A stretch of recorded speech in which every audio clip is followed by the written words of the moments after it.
Eu estou com algo martelando na minha cabeça faz um bom tempo. Glória a Deus. E me emociono porque pau que dá em Chico dá em Francisco, né? Vento que sopra lá, sopra cá. E não é um mal somente do irmão Jesus, o que eu vou compartilhar com os irmãos essa noite, não é um mal somente de alguns irmãos dessa igreja, ou não é um mal dessa igreja, mas é um mal holístico, generalizado da igreja do Senhor. O que nós estamos fazendo aqui essa noite é um culto de oração. Orar é se relacionar, mas também é uma forma de adoração. A palavra de Deus nos fala no livro de Apocalipse, um dos livros mais temidos da humanidade. No capítulo 13, no versículo 8, diz o seguinte: e todos os que habitam sobre a terra a adorarão, esses cujos nomes não estão escritos no livro do Cordeiro. É essa parte que eu quero compartilhar com os irmãos. Cordeiro que foi morto desde antes da fundação do mundo. Esse é um cordeiro, o livro de Salmos,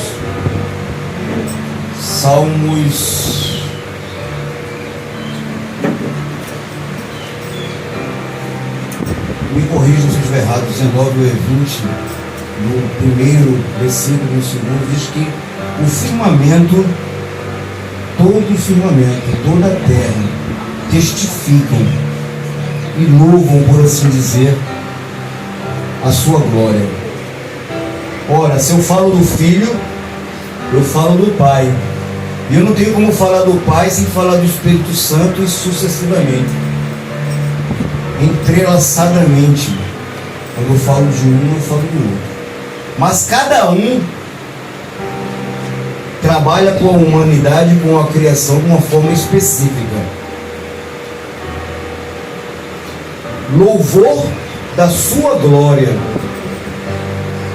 Nós temos aqui a palavra louvor. A grosso modo, o que é louvor?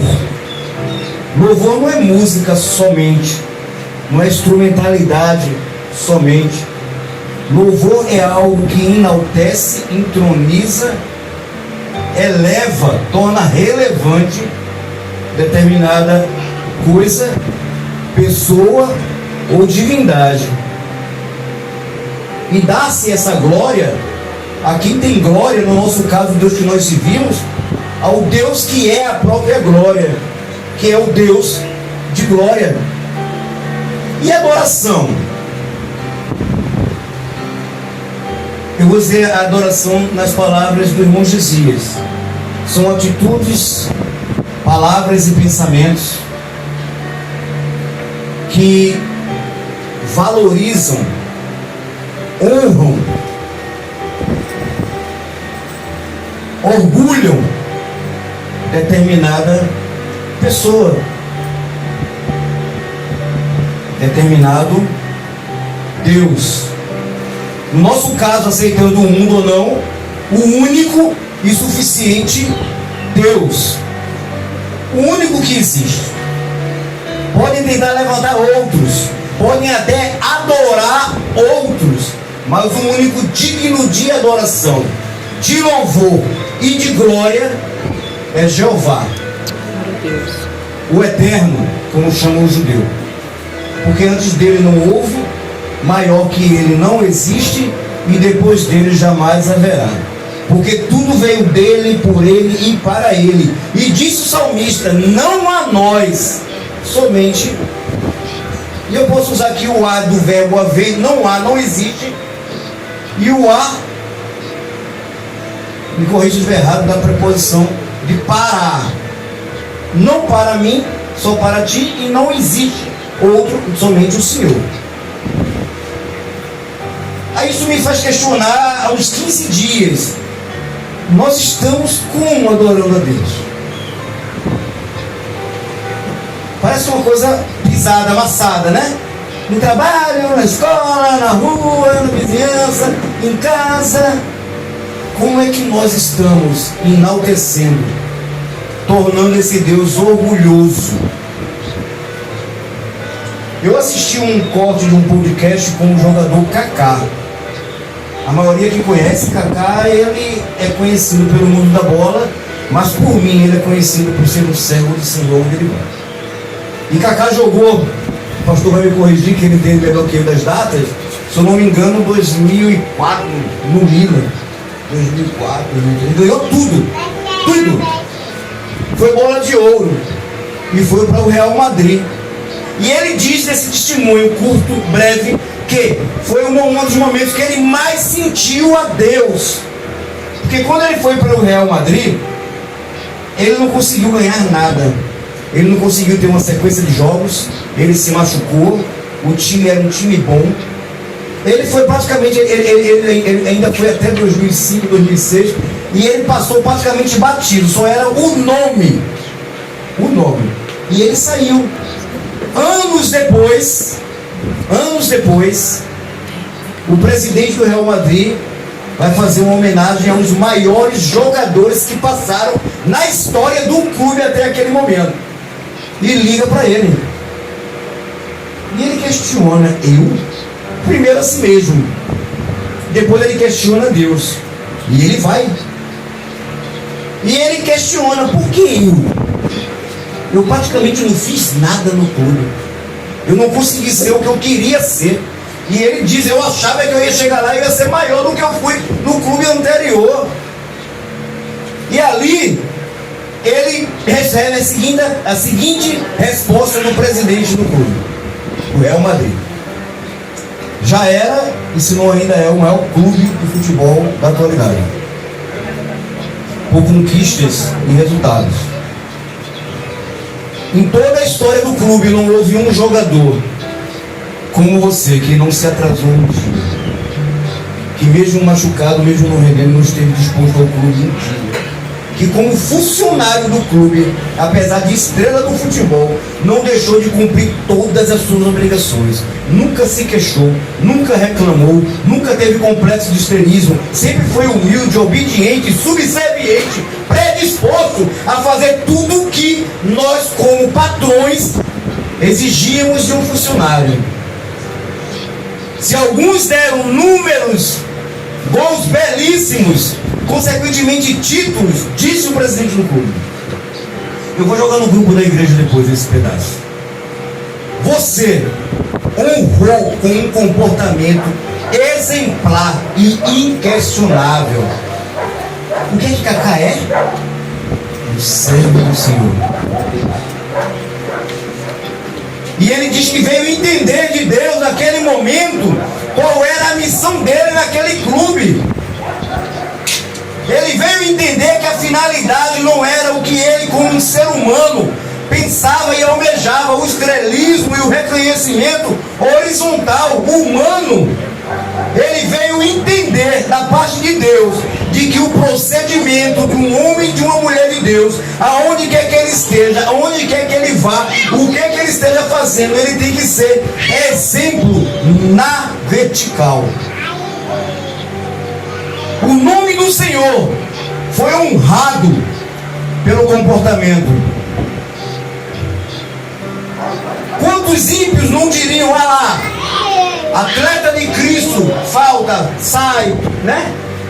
Não, o nome do Senhor foi reconhecido através de um jovem, de um homem de procedência cristã, de educação cristã, porque o seu comportamento, as suas atitudes honraram, louvaram, adoraram, engrandeceram ao seu Deus. Eu vou falar. Nós não conseguimos adorar a Deus nos nossos pequenos e unitários cultos oficiais da igreja. Todos nós. Nós não viemos a uma consagração. Nós não viemos a todos os cultos veementemente. Nós pedimos a Deus às vezes bênçãos, e Deus dá a bênção, e a gente agradece. Senhor, se eu tivesse aquela bênção, eu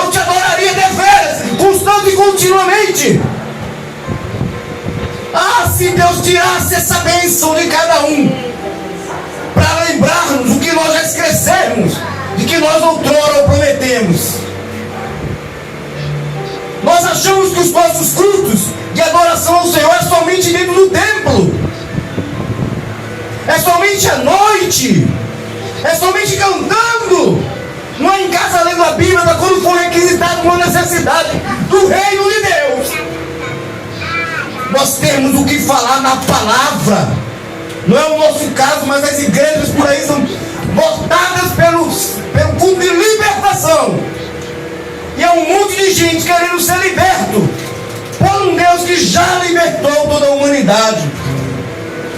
Nós não temos comprometimento com Deus nas mínimas coisas que deveriam ser obrigação de cada um de nós.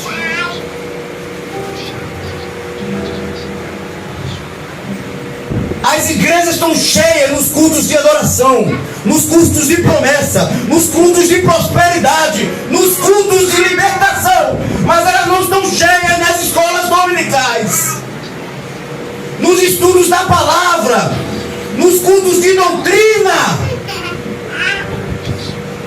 Nós, como servos de Deus, multidenominacionalmente, nós queremos oba-oba, euforia, pula-pula e alegria. Labachuri canta, ergue, subiandará, canta labachuri, ergue, andará, baralamaralaia. Qual é o teu comprometimento e o meu comprometimento com Deus? Subianda, ergue, subiergue, andará, bachuri, ergue, andará, baralamaralaia. Se Deus fosse nos julgar como no Velho Testamento, não teria mais nenhum de nós aqui. Nós temos ânimo para tanta coisa da vida secular, para um ganho, para uma perda, para uma conquista. É um ímpeto, é uma motivação. Será que estamos aptos? Nós temos a graça que nos concede o passaporte direto para o céu. Será que nós estamos aptos pela nossa parte, pela nossa obrigação de entrarmos ou empunharmos esse passaporte? Porque nós não temos feito, eu digo nós, a igreja do Senhor, não tem feito um grão de mostarda do que se deveria fazer. Mas não adianta. Deus, Ele fala comigo, eu não me corrijo. Ele me usa para falar para os irmãos se corrigem. Ele usa outros para falar. E o tempo está passando, está passando, está passando. Os dias se abreviando. E vai nevar no Brasil. Vai escurecer a Groenlândia, a Austrália, a Noruega. Os irmãos estão acompanhando isso. Os dias vão deixar em breve de ter 24 horas. Vão passar a ter 22, 21, 20 horas. E se não já tem, porque amanheceu o dia. Hoje eu comentei com o pastor Felipe. Puxa vida, já é sexta-feira.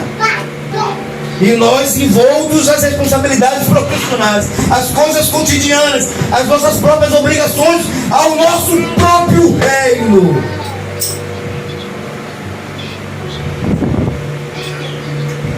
Mas a graça do Senhor e a misericórdia do Pai,